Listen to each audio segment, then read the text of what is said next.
Muito boa noite, minha gente. Sejam muito bem-vindos a mais um Projeto EVD, nossa playlist que nós comentamos as lições da revista Betel Dominical. E essa semana nós vamos falar sobre as bestas da grande tribulação, as duas bestas citadas em Apocalipse, tema extremamente instigante, né? Que envolve uma série de simbolismos, enfim.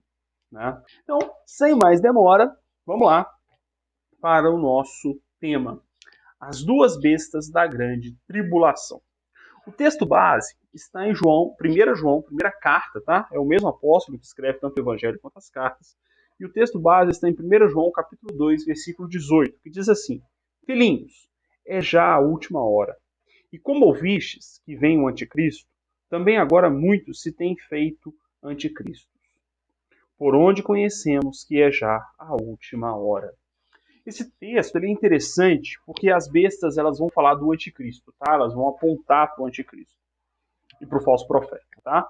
Mas veja só, esse texto que o comentarista escolheu, ele é muito emblemático, porque ele diz assim, olha, vocês já ouviram do anticristo que vai vir, vai governar, tá? Vai se parecer com, querer se parecer com Cristo, enfim. Mas agora, muitos já têm se feito anticristos, ou seja, em toda a história, nós tivemos e temos pessoas que assumem posturas anticristãs. Em alguns momentos, você fala, poxa, até parece um anticristo, um falso profeta. Então, ao longo da história, nós temos protótipos. Pessoas que atuam como se anticristo fosse. Né? Ou seja, que tem características. Tá? No passado, por exemplo, nós temos Nero. Né? Nossos irmãos da igreja primitiva pensaram no imperador Nero, a perseguição que ele promove, como sendo ele um anticristo. Tivemos Hitler, que tem postura anticristã. Temos atualmente pessoas que são completamente contra o cristianismo. Mas o anticristo mesmo, né, que é aquele que virá, o iníquo, o filho da perdição, ele tem algumas características, é o que nós vamos ver hoje. Ok? Então vem comigo.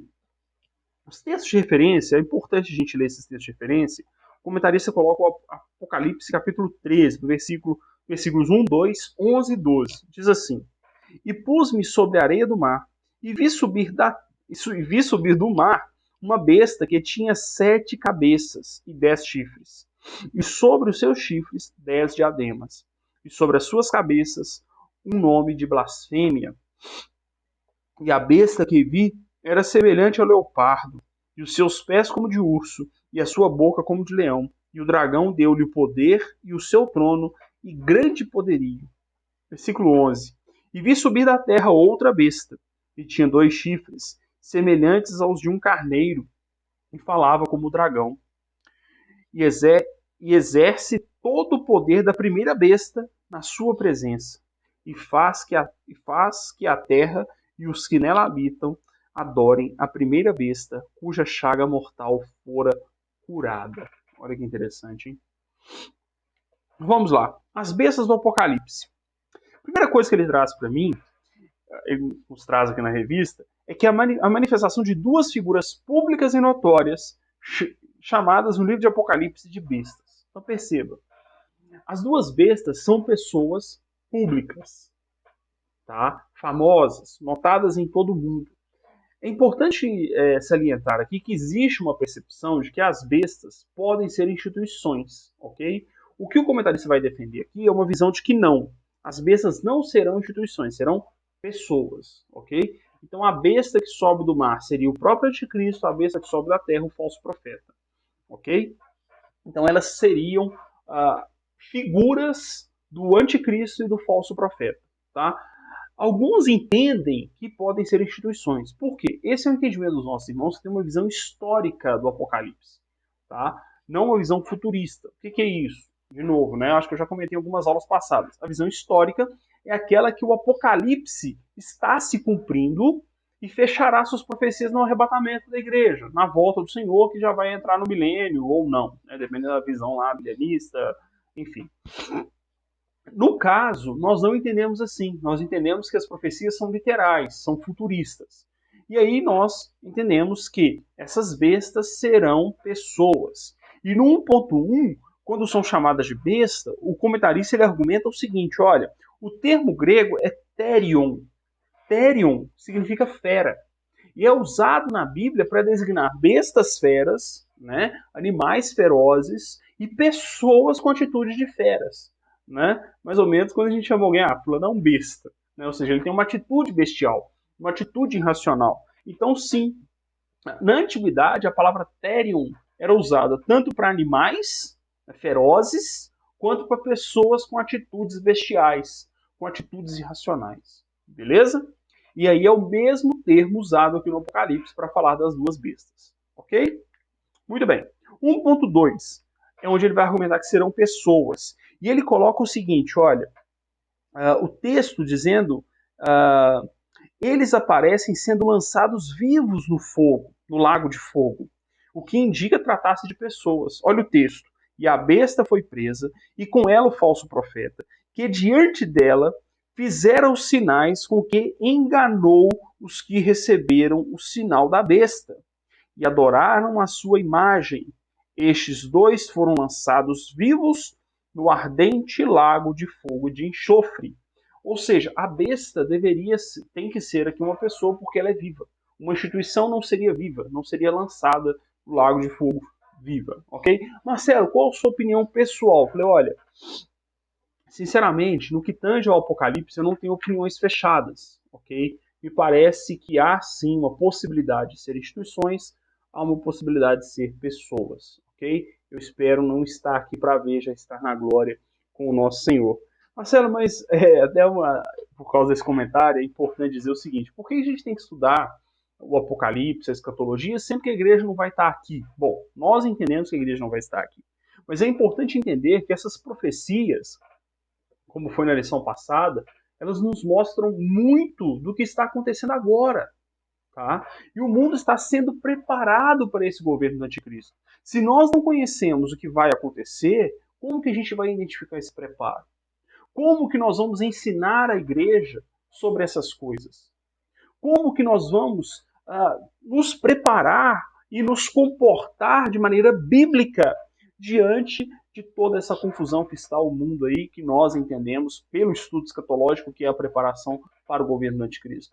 Entenderam? Então o estudo escatológico tem uma aplicação agora, que é nos prepararmos diante de tudo que está acontecendo, sabendo que tudo que está à nossa volta é um preparo para o governo do anticristo. Ok? Então precisamos estudar para sabermos nos comportar, para entendermos como nos portar como verdadeiros cristãos. Muito bem. 1.3. Receberão poder maligno. A Bíblia nos revela a fonte de poder da primeira besta. E o dragão deu-lhe o seu poder, e o seu trono, e grande poderio. Ou seja, a besta ela tem o poder do próprio Satanás, né? O poder maligno, ok? O Antônio Gilberto comenta que é uma trindade satânica ali, né? O dragão, que procura imitar Deus, a besta, que vai imitar o Senhor Jesus, e o falso profeta, que é a segunda besta, que imita o Espírito Santo, né? Então há ali a ação do próprio adversário, o anticristo. Lembrando, gente, que quando a gente fala de anticristo, esse anticristo não é Satanás, tá? Não é Satanás.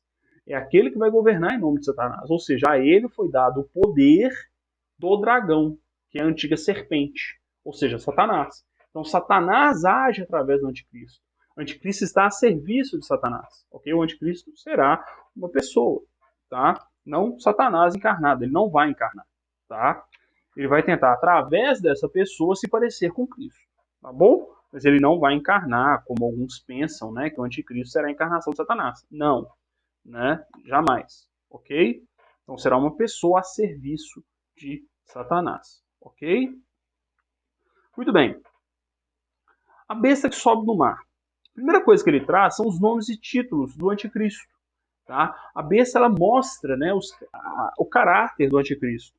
E ele nos ressalta o seguinte, que os nomes do anticristo revelam exatamente a sua natureza, o seu caráter. Ele é chamado de o príncipe que há de vir, o assolador, Daniel 9, 26 e 27. Daniel ainda chama de ponta pequena, ou seja, aquele que tem pouca força diante do nosso Senhor. Daniel 7, versículo 8. Paulo chama de homem do pecado e filho da perdição, segundo Tessalonicenses, chama ele de Nico também, né, segundo Tessalonicenses, capítulo 2, versículos 3 e 8. E João o chama efetivamente de anticristo. É aquele que é contrário ao Senhor, aquele que age contra tudo, né? Paulo diz, né, aquele cuja ação é não a Deus, né, em 2 Tessalonicenses capítulo 2. Ele fala exatamente isso, tá ok? Segundo, o retrato falado do anticristo, né? Olha que interessante. Ali traz a descrição daquela besta, e aquela besta é a descrição do próprio anticristo, né? O Antônio Gilberto, ele trata, olha, o leopardo, ele faz a associação da visão ali do Apocalipse com a visão de Daniel. Lá em Daniel capítulo 7, né? Lá no capítulo 7 de Daniel, Daniel vê os 4 animais. O último animal é exatamente essa besta, né? Mas essa besta é uma mistura de todos os outros. Olha só, lá no capítulo 7 de Daniel, o leopardo representa o Império Grego. O urso, o Império Persa. O leão, o Império Babilônico. O quarto animal, ele é tudo aquilo também. Né? Daniel não descreve ele completamente, mas ele é descrito no Apocalipse. Parece um leopardo, tem pé de urso, tem cabeça de leão. Ou seja, ele tem tudo que era anterior ali. Né? Ou seja, toda aquela atrocidade era o que eu falava lá no começo, né? Quando eu fiz a introdução, no versículo que ele colocou de base. Ou seja, a história passou ali várias características que o anticristo vai ter. Os impérios do passado, aqueles imperadores, aqueles governantes que agiram contra o povo de Deus, que agiram contra o cristianismo, era meio que não vou dizer um gostinho, né, porque não é bom, mas assim, era uma amostra, né, do que será o anticristo no futuro, ok? Por fim, ele vai tratar das características, né, 2.3, as características do anticristo, tá? E aí ele vai colocar aqui, é um grande orador, será um grande empreendedor e dominará a economia mundial, será um político notável. E aqui eu faço uma pequena crítica ao comentarista da revista, porque ele coloca aqui que ele vai ter as características que a gente mais conhece hoje, né? Quando na verdade ele fala que vai ser um empreendedor, né, empresarial e tudo, não é bem isso. Me parece que esse domínio econômico de Satanás, do anticristo, perdão, será em decorrência do seu poder político. Tá? Ele cita aqui Apocalipse 13, versículo 16 e 17, que é exatamente quando fala que quem não tiver a marca da besta não vai poder comprar nem vender. Isso, na verdade, demonstra controle e não uma atitude empreendedora do anticristo. Tá? O anticristo não está criando uma empresa para colocar um serviço no mercado. Não, ele está dominando. Tá? Então, tanto as outras características aqui, a meu ver, parece que decorrem do seu poder político, do seu domínio sobre o mundo. Tá? Não é que ele vai ser um grande orador. Né? Grande orador vai ser, porque ele vai dominar as massas e convencer as massas. Né? Mas, assim, esse controle, esse empreendedorismo que ele cita aqui, não, o anticristo não vai ser um grande empreendedor. Ele vai ter domínio sobre as coisas, ele vai ter domínio sobre a economia, ele vai ter domínio sobre os povos, ele vai ter domínio sobre as relações internacionais. Então é esse domínio que ele vai ter, ok? Então quando ele coloca aqui características, eu acho que ele faltou um pouco aqui essa percepção. Tá? O que o anticristo vai ter poder sobre o mundo, né? E isso vai levar ele a dominar a economia, a dominar a política e assim por diante. Tá? Me parece que faltou essa percepção aqui ao comentarista da revista, que colocou um monte de características aqui, como se ele fosse deturpar o que seria ser um empreendedor, fosse deturpar o que seria ser um orador e assim por diante. Não que ele não vá deturpar, tá? Não vá usar, né, ilegitimamente o poder político, enfim. É claro que ele vai fazer isso tudo, tá? Mas não é que ele vai ter características empreendedoras, não. Tá? Ele vai ter poder, e esse poder ele vai estender sobre tudo e sobre todos, ok? Muito bem. Terceiro título, né? A besta que sobe do mar. E ele começa dizendo assim, olha, veremos com a chegada dessa besta que tipo de quadro religioso predominará no mundo durante a grande tribulação. É por isso que a besta que sobe do... Perdão, aqui é a besta que sobe da terra, né? A besta que sobe do mar, que nós acabamos de ver, é o anticristo, e a besta que sobe da terra é o falso profeta, ok? Representando ali a dominação religiosa que o anticristo terá sobre a terra, ok? Primeira coisa, então, que o comentarista nos traz: imitará o Espírito Santo com seus sinais malignos. O falso profeta marcará o governo do anticristo com sinais malignos na grande tribulação. Apocalipse capítulo 13, versículo 13. É importante a gente lembrar, né, na lição passada, foi até citado isso, né, o comparativo com os sinais lá no Êxodo. Os sacerdotes, né, ali do Egito, eles imitavam os sinais. E é isso que o falso profeta vai fazer. Ele vai imitar sinais para confundir os povos. Ok? Segundo, né, ele respaldará e dará uma aparência messiânica ao anticristo com sinais malignos que enganarão as massas. Olha só, a besta que sobe da terra, que é o falso profeta, né, ele vai trabalhar mostrando, dando ali uma característica cristã. É por isso que é importante entender as coisas, olha só. Né? O falso profeta ele vai ser alguém ligado ao cristianismo. Não tem jeito de ser diferente. Ele vai ser ligado à religião verdadeira. E vai apontar alguém que vai ter as atitudes anticristãs para fazer parecer que aquele que tem as atitudes anticristãs, na verdade, está agindo em nome do Senhor. Olha para você ver como que é nocivo isso. Entendeu a importância de estudar? Por quê? Essas coisas já estão acontecendo, né? Religiosos que aplaudem atitudes daqueles que são contra o cristianismo. E isso é absurdo. Nós não podemos nos deixar enganar. Se hoje, ainda com a presença do Espírito Santo, perdão, né? O Espírito Santo vai estar presente na grande tribulação, mas com a ação da graça, com a ação plena do Espírito Santo, a plenitude do Espírito, a gente ainda é enganado. Imagina quando o Espírito Santo deixar de agir como ele age hoje, né? Vai ser pior ainda, né? Segundo, interessante, olha só. Disto podemos tirar a lição importante de que não é por manifestações de sinais e curas que se mede a autenticidade de uma pessoa ou grupo religioso, mas pela conformidade com o padrão da palavra de Deus. Isso é muito importante, gente. Quantas vezes nós hoje nos deixamos enganar? Né? Não só pelo que eu acabei de falar, mas por uma pessoa que chega fazendo algum reboliço, algum sinal, e quando você vai ver, aquela pessoa não está ensinando realmente a palavra de Deus. Né? Isso é muito importante. E se nós nos enganamos hoje, de novo, repito, imagina como vai ser bem mais fácil ser enganado durante a grande tribulação. Tá? 3.2. O Sistema Único Financeiro Mundial. A palavra que resume o tempo da grande tribulação é controle. Tá? O adversário, ou o anticristo, né, terá controle sobre tudo. Será implantado neste tempo um sistema de controle mundial que envolve a adoração política e econômica e tem como base a marca da besta. Somente aqueles que aderirem ao sistema da besta poderão comprar comida, fazer transações comerciais e pagar contas. Aqui o comentarista foi muito feliz, né, quando ele diz que a gente não sabe muito bem qual será essa marca, tá? Mas ele usa uma expressão aqui que eu acho interessante. Somente aqueles que aderirem ao sistema da besta, ao sistema do anticristo. Né? Ou seja, haverá um sistema. Okay? Até o Rodrigo Silva, o doutor Rodrigo Silva, né, ele fala que provavelmente vai ser uma maneira de pensar e agir.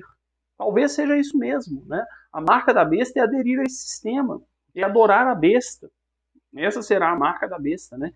Mas cremos, né, como na interpretação futurista, que haverá algo que vai identificar isso. Seja uma identidade, seja alguma coisa que vai ser visível que aquela pessoa tem a marca da besta. Talvez o jeito de vestir, ou simplesmente o fato dele não estar morrendo de fome, dele não estar sendo perseguido, vai ser ali o sinal de que ele tem a marca da besta, de que ele aderiu a esse sistema. Talvez seja isso, tá? Esse sistema de controle. E por fim ele fala de um sistema único religioso mundial. E ele fala o seguinte, olha, durante a grande tribulação vai ter intensa atividade religiosa. Que o falso profeta ele vai exercer controle e vai implantar um sistema mundial de religião obrigatória, que aceita o anticristo como algum tipo de Messias, algum tipo de Salvador, ou até mesmo como Deus. Porque a Bíblia diz que ele quer parecer Deus, ele quer ser como Deus. Né? Então provavelmente vai ter isso aí. Tá? E ele termina dizendo assim, olha, não pode haver mistura de seitas heresias na prática da fé cristã. Nós temos que ter cuidado. Tá? Ele cita aqui a questão ecumênica, né? A gente tem que ter cuidado ao definir ecumenismo. Ecumenismo, gente, é cristianismo com hinduísmo. Tá? Cristianismo com não sei o quê. E seitas dentro do cristianismo. tá? Então nós não podemos aceitar aquilo que é contra a base do evangelho, tá? Isso é muito importante. Marcelo, como que eu sei que eu estou vendo uma prática ecumênica?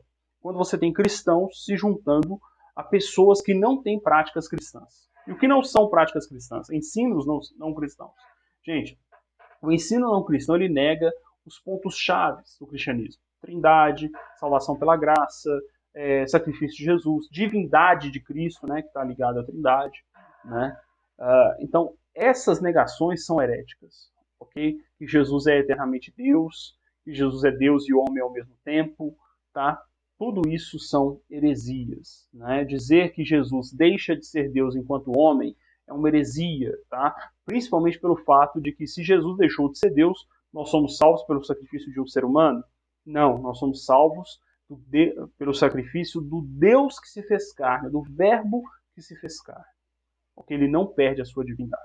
Então, essas questões são heréticas, tá? A gente tem que ter cuidado. Ecumenismo se configura quando você se junta, né, com essas questões aí, com essas religiões que são contrárias ao cristianismo, que são contrárias ao ensino bíblico. Amém? Bom, então eu espero que isso tenha ajudado, né, que isso tenha aí contribuído com a sua vida, né? E mais uma vez, se você gostou, curte, compartilha, comenta, isso nos ajuda muito. Amém? Grande abraço e até a próxima.